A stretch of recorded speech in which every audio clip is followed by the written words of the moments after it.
Zach, I've got some concerns. Oh, let me have it. I found out that maybe you're not as caring of a supervisor or manager that I know where this is going. Some might think that you are. What's your exact title? I am Regional Director of Operations. Assistant to the Regional Director. Thank goodness I'm not assistant. Regional Director. I work for a therapy company of operations for Berkeley County and then for our Myrtle Beach area. And I guess nothing's really going on in Myrtle Beach right now, right? Well, I just learned that there's fires. You told me, you're like, man, how about all these fires in South Carolina? And I said, that's news to me. And really, it's punishment fits the crime. It's what I deserve because I've not been on social media in 2 days. Yeah. And what that's telling me is I need to be more on social media. That's what your takeaway is. I'm gonna tell Jonathan. Zach's takeaway is he needs to be on social media more. I literally took Facebook off of my phone because I get on it too much, and now I'm a bad boss. I need Facebook to do my job. So we're recording this on the 2nd. I don't think it's going to air until not even this Thursday, but next Thursday. So this might be a little dated. Hopefully the fires get put out. We don't know. Yeah. That's like scary. Yeah. And fires are happening everywhere because Michael was telling me it's because of global warming, which I was like, you know what? I didn't think that, but I trust your judgments. Oh man. There are weird things with, I was telling you, we don't have to go into all the conspiracy theories that I'm starting to believe. But there are some weird things about the fires in LA and the ones that were in Hawaii that it's weird. They don't have very good explanations for. And if you hear like some things, former or current governors of some of these places have said about things, it's very concerning. Yeah. It's very strange. And this is going way off topic, but I think it was my 12th birthday, maybe my 13th birthday. My house caught on fire as a kid. Oh, for real? It did. Like burned down or? It did not burn down, thank goodness. But my mom picked me up from school. I was bringing a couple of friends over. I think it was 13. Maybe I was 12. I don't know. One of those. And she put... So it's actually on your birthday. Like you're going to have a birthday party. On my birthday. It was And she like got the grill going, put some like ribs or something on the grill.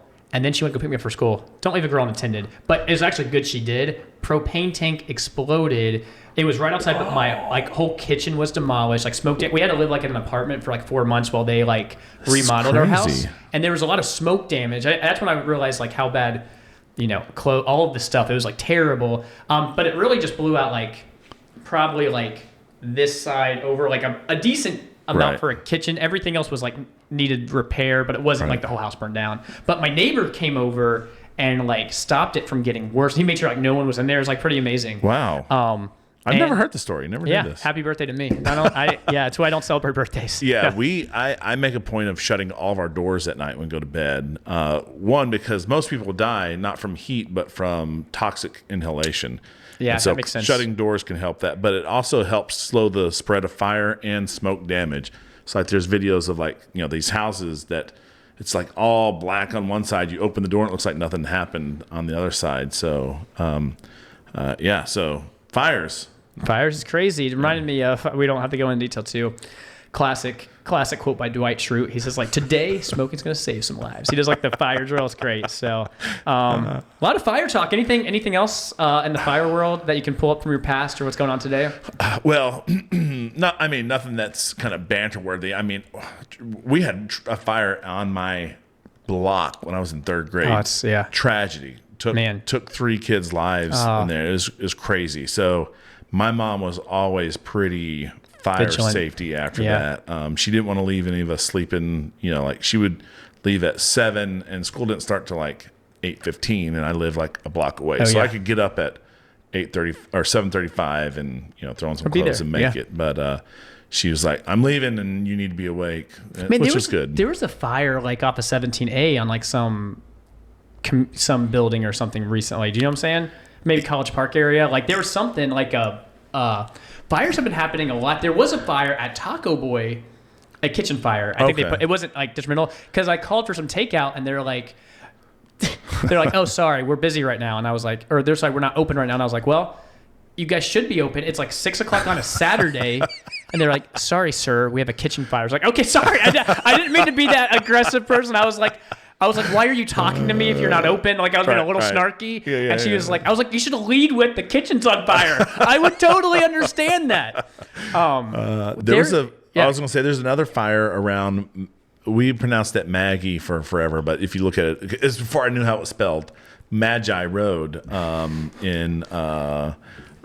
along Henry Brown that they had to shut down Henry Brown in between like Yeaman's Hall and Red Bank. So that's crazy. Fires. Like there was a family recently at Northwood that house caught on fire, something, right, or something maybe not recent, maybe a couple of years ago or something. But it's like fires happen because part of me was like, I've seen these things online, like. I feel like I spent a lot of my childhood learning about stop, drop, and roll. Never had to use it, but I guess it's good to know because it happens enough. Right, yeah. It's not stop, drop, and roll anymore. What is it? Did you know this? I did not know this. It's stop, drop, cover your eyes, and roll. I mean, it makes sense, but it doesn't roll off the tongue quite as good. It's not as easy to say the cover the eyes part because I feel like in elementary school it was like. We spent a lot of time on that. Oh, this is so funny. Chloe, so literal, especially when she was younger. She's gotten better. We've just abused her some. I'll give you some examples. Like one time we were in Arkansas. We were going from Jill's parents' house to my parents' house. And we're going to stop by this restaurant that's in Bald Knob called the Bulldog. And Jill's like, hey, do you want to eat there or eat on the road? Go ahead and I'm like, we can eat on the road. And she starts bawling. Like, we can't eat on the road. We're going to get hit by a car. Like, that's great. So stuff like that. But this was when her and Anna, I got pictures of this night. Oh, nice. Diana Glubker was teaching. And they had some hot chocolate. It was Christmas. It was winter. They went outside. They were dressed like shepherds and stuff. And they had like some candles there. Uh-oh. And Diana's little sleeve... got caught in the candle fire and caught on fire, and Chloe told her about it, and she just got some hot chocolate and doused it and put it out. But Chloe was really concerned because she came in like that night. She was like, "Mom, Dad, Miss Diana's clothes caught on fire." She stopped. She was already dropped because they were sitting on the ground. She's like, but she didn't roll. No roll. They drill it into you so much. I was like. In elementary school, instead of doing that, we should say like W-2s, tax dependent, like to teach me things I can use. Start that at a young age. A lot of fire banter worked out. Oh yeah, that was good. We didn't really know what we were going to talk about, but fireworks. Well, you know what? Fireworks. When I always get fired up like everyone else about apologetics. Who doesn't love apologetics? Oh yeah. I mean, now you're speaking my language. Well, let's go ahead and let's take it to the next level.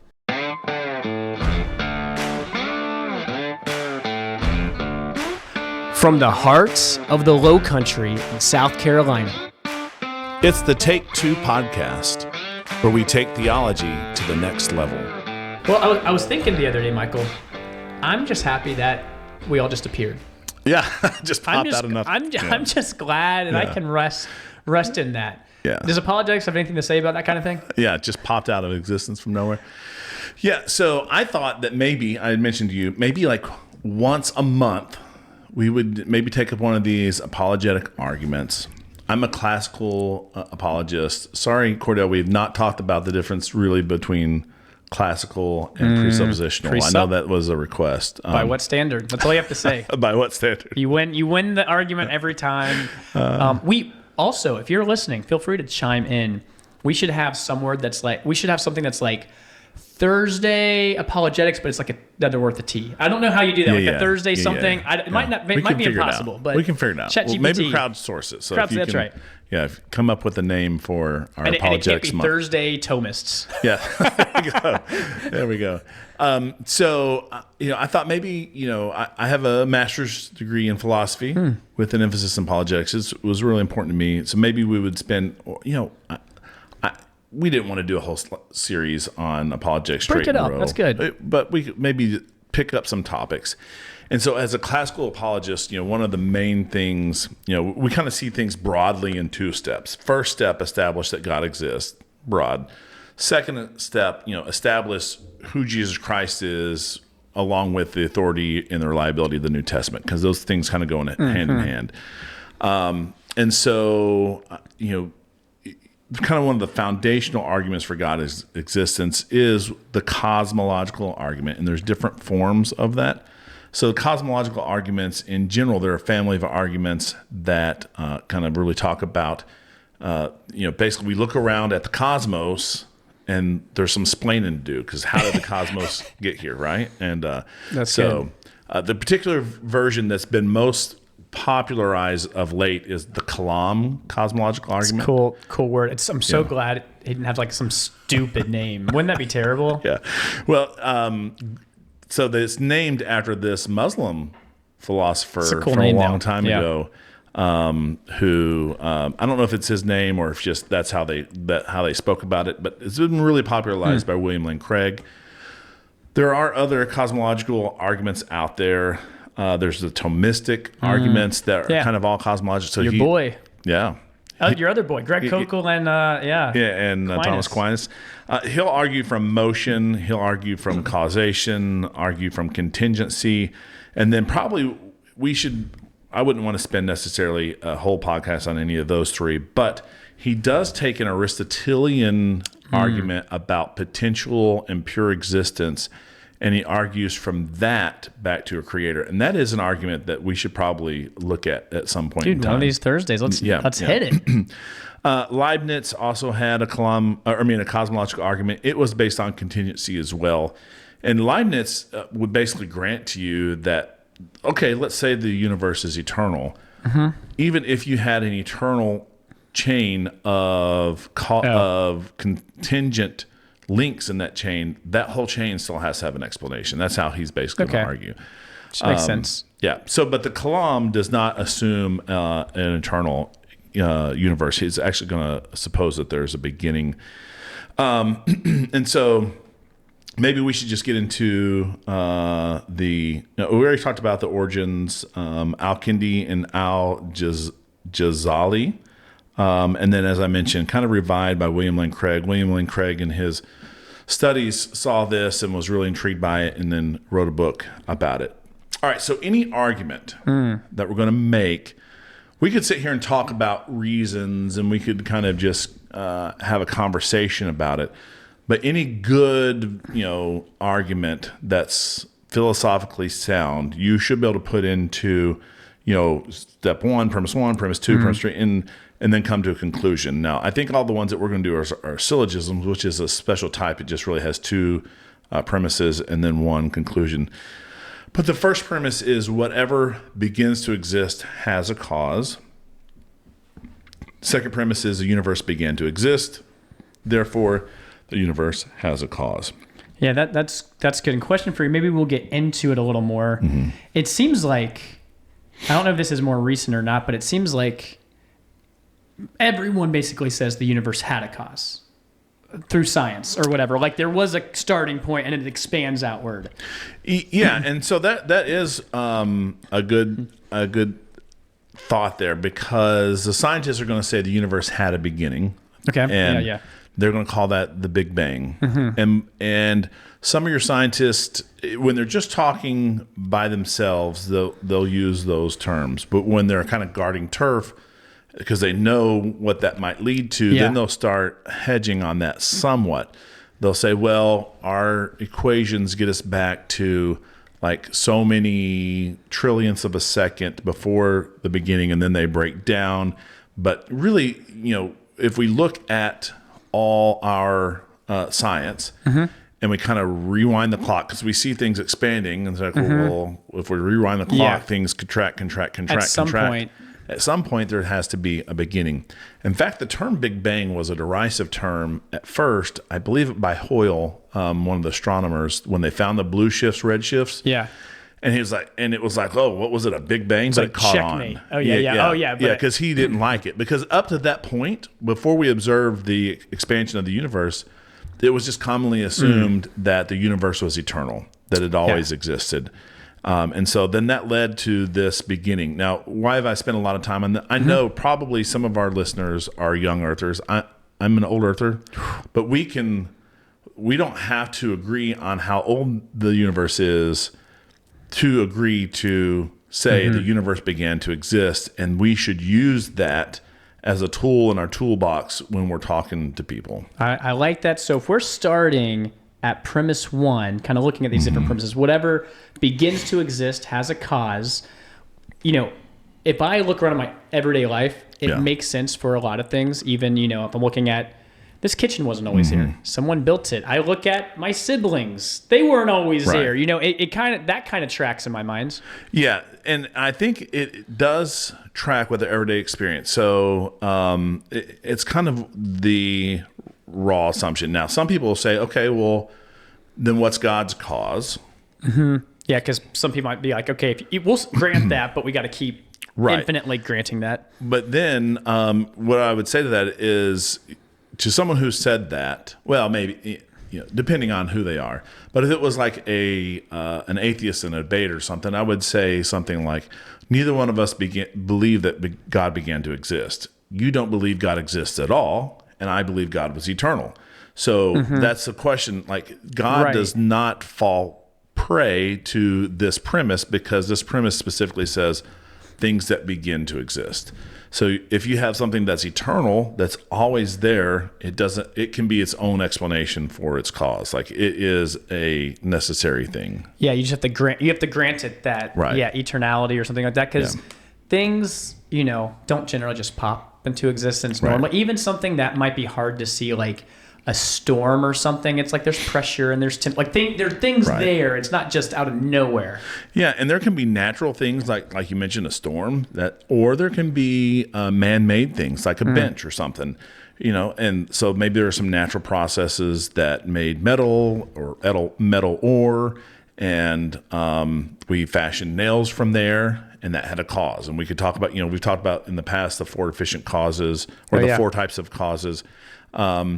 But the table at one point in time, there was now it's a table. It began to exist, and then we could talk about it's a material cause, it's efficient cause, it's final cause, formal cause, all those types of things. Yeah. Okay, so I feel pretty good. Premise 1 seems like I resonate with that. Whatever begins to exist has a cause. Premise 2, the universe began to exist. We touched on it. It seems like if you do the equations as expanding, you can kind of come back to a starting point. At least, theoretically. Yeah, and so if you talk to William Lane Craig, he would say that since like the 1920s or 1930s, because the universe having a beginning, an absolute beginning, is so distasteful to science, cosmology has spent 100 years trying to get around the beginning. Crazy. And so we've had, the expanding and contracting universes. We've had universes that rebound, or now we're into the multiverse. And they're trying to get around this beginning. Have they found like those models just don't work? I don't know if they have enough data to look at it, but they're like, the math just doesn't math with the rebounding stuff. Yes, there's not enough. You can make a lot of rebounds, but eventually there has to be a beginning. And William Lane Craig will often quote this Borde-Guth-Vilenkin theorem. Oh, sorry. I was just thinking, it's so funny. This is not Greg Kokel, so sorry to derail us. It'd be great if Greg Kokel has a Kokel guy that he only brings. It's like the uncaused. It's there's a cause behind the cause. Anyway, carry on. Sorry. Yeah. So William Lane Craig will talk about the Borde-Guth-Vilenkin theorem, and this gets a lot of atheists will accuse him of misusing it, but if you look at it, he's not misusing it. It basically says that any universe that on average expands over its existence cannot be past complete. So that means that's scientists speak of saying it can't go on for forever. It has to have a stop. Okay. And so then it has to have a beginning. Now, Krauss has recently said, well, you could have it go back to a beginning and then another universe shoot off, and time is going in the opposite direction. But really, that is just 2 universes coming from the same standpoint, time going both. It's not a model that works. The only way to get around that is if you have a boundary condition. Now, I know that math is probably not.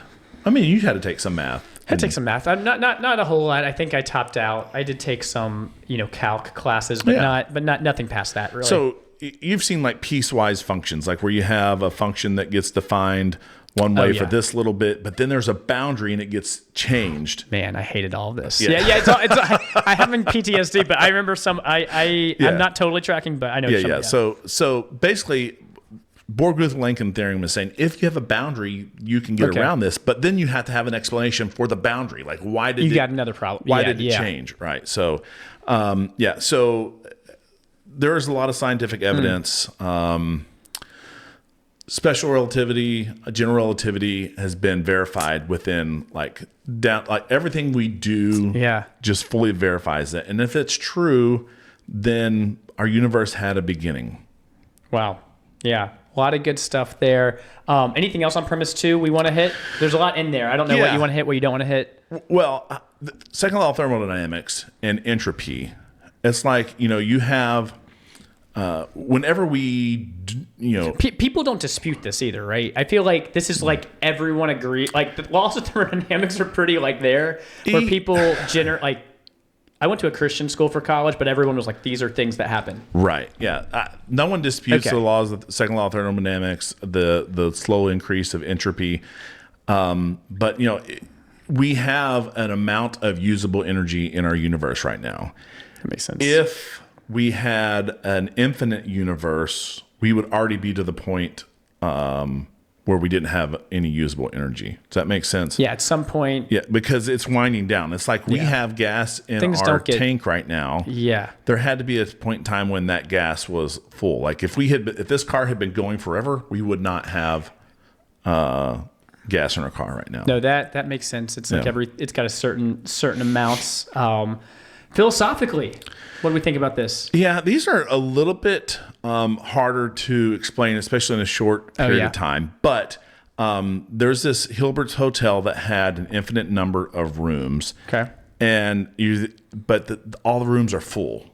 So the question is, if someone shows up, could you add them to it? Could you give them a room? This infinite number of rooms, but every single one of them is full. I'm thinking like Hotel California. You can check in, but you can't leave. Yeah. It turns out you could give someone a room. Like you just say, hey, go to room 1. Everyone else go down a room. And so there's like this infinite shuffle, but you can fit someone in. In fact, you could fit, if you had a line of infinite number of people, you could fit an infinite number of people into this room. You would just say, all right, first person in line, everyone in your room, just double your room number. Okay. So 1 go to 2, 2 go to 3, 4, 3 go to 6. And then everyone else, you send them to the odds. You go to 1, 3, 5, 6. Okay. And now I have it. So the whole point of this is to show the absurdity of an actual infinite. Oh, gotcha. Right. Yeah. Like we can kind of mind game these things, but it is absurd to have an actual infinite number of rooms. And in the same way, it's absurd to think that there's an actual infinite number of days. There has to be a starting point. So all these are kind of saying the same thing in different ways. And just like second law of thermodynamics, there you can't go past what you got. You can't go the other way either. Right. And it's paradoxical in a way. Right. And the infinite regress problem is you can't get to infinity by adding 1.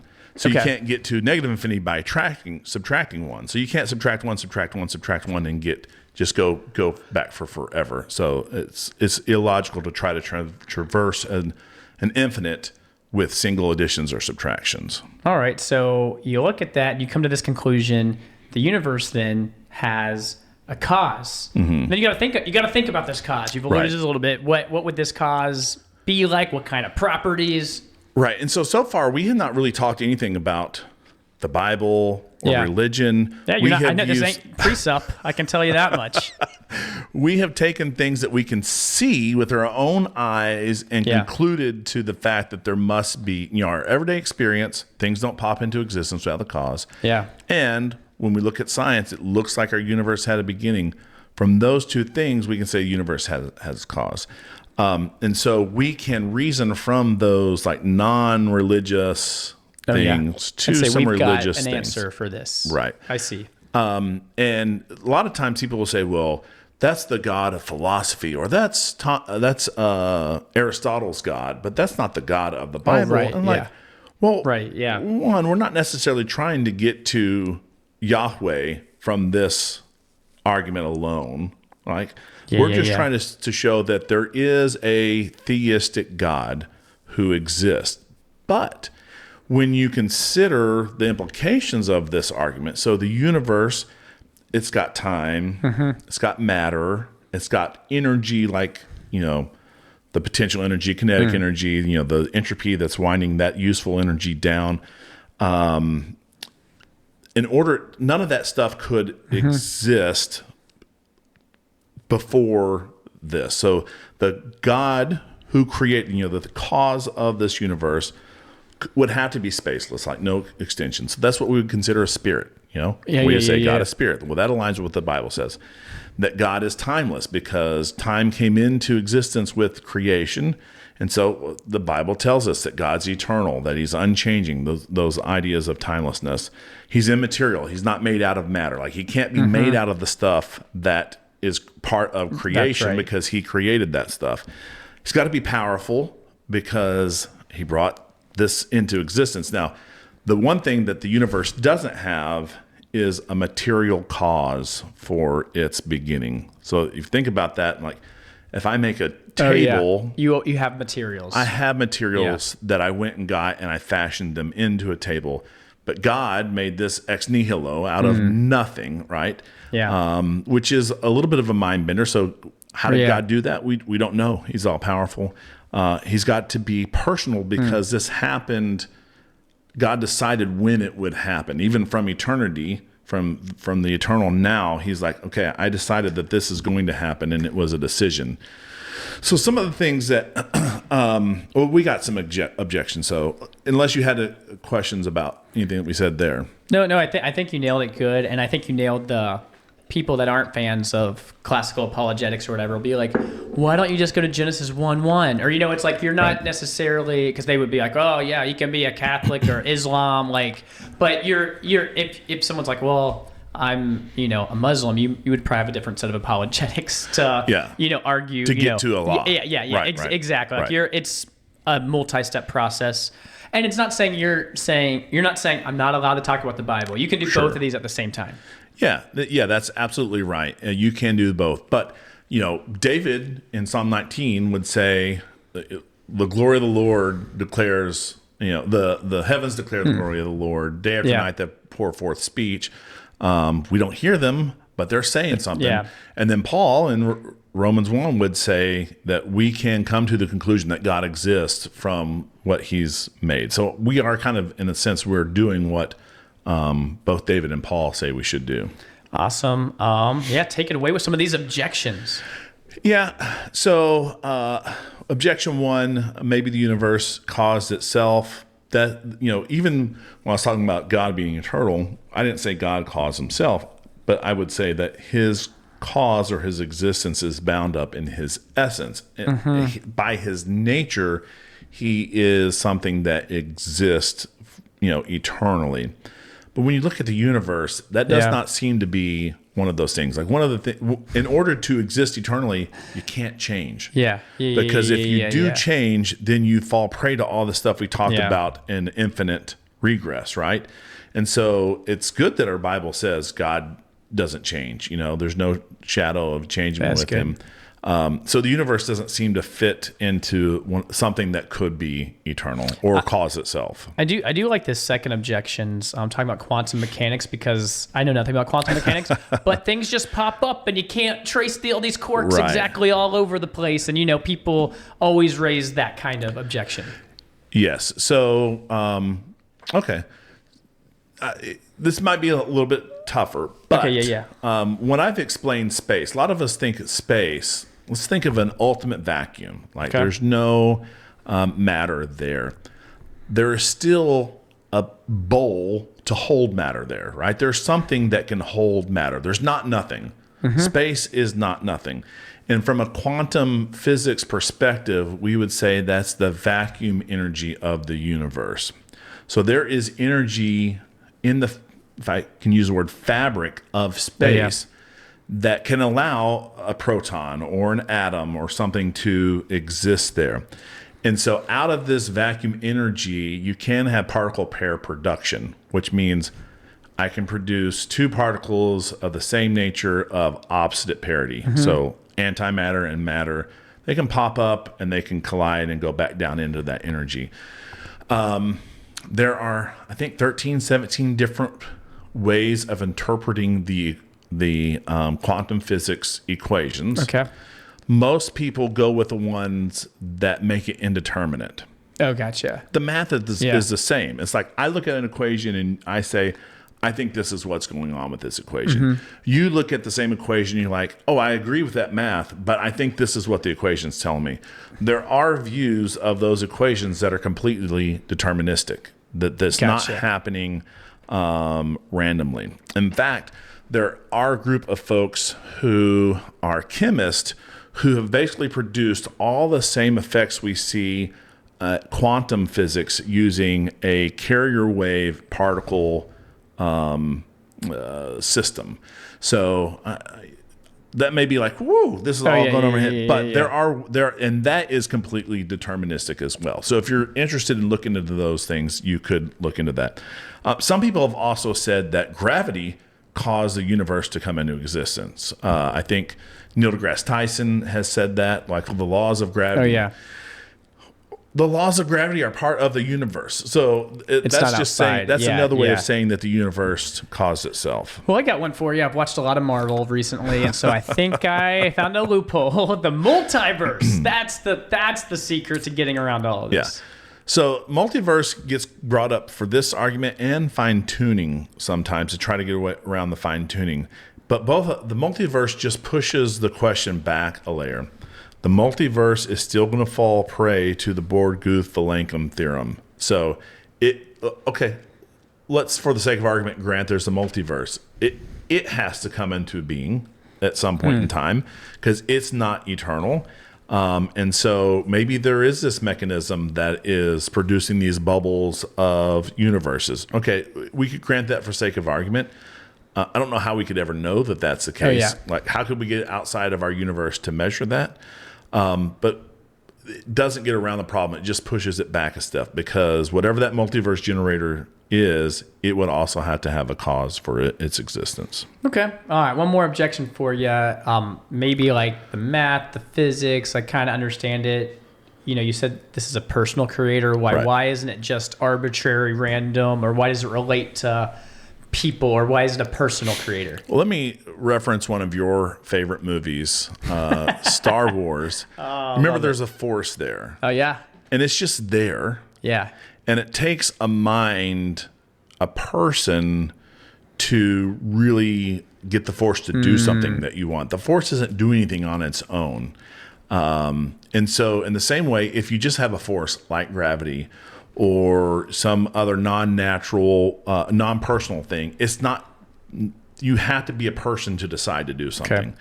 Okay. That's what we talk about, a person having intellect, a will, and emotions. Well, that will is the thing that decides, I want to do this now, or I want this to be done now. And so since creation was a deliberate act, because it couldn't have just popped in by some force deciding to act, then we say it has to be personal. All right. Those were 4 big objections. What else we got on this argument? I don't think that in most of your conversations, you may come across someone who has studied this a lot. But I wouldn't want someone to walk away from this podcast and go, whew, Michael just said a lot of things I didn't understand, and I don't know how I would use that. What I would want you to be able to do is have a good idea of the thumbnail sketch of this. Okay, yeah. And you could just say to someone, how do you think the universe came into existence? Everyone agrees that there was a Big Bang. What brought it into existence? You are, without going through premise 1, premise 2, and the conclusion, you are basically giving an informal version of the cosmological argument. And I'll say there was a time where I was like kind of doubting stuff. This was like when I was, really becoming, saved around the age of 16 and 17. And I wouldn't have been able to articulate all that I said then, because I've studied this since then. But this idea stuck with me. Like, there has to be an explanation for what is here. Mm-hmm. And that's all the different types of cosmological arguments are saying.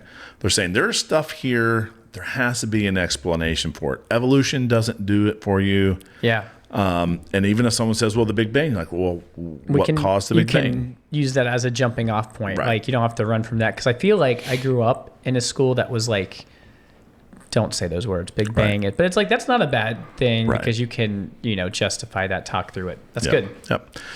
Yep. So hopefully this has been beneficial to you, giving you a little bit of deep dive into the Kalam version of the cosmological argument, maybe some Thomistic Thursday. I don't know. We'll figure out the word. There's something there. I'm excited for it. Thanks for hanging in there with us. Any last apologetics words you want to impart to our audience? No. Not that I can think of. That's all of them I have right now. That was a lot of thoughts. That is our take. Thanks for listening to Take Two. Find us wherever you find podcasts and on YouTube for those who want to watch our videocast.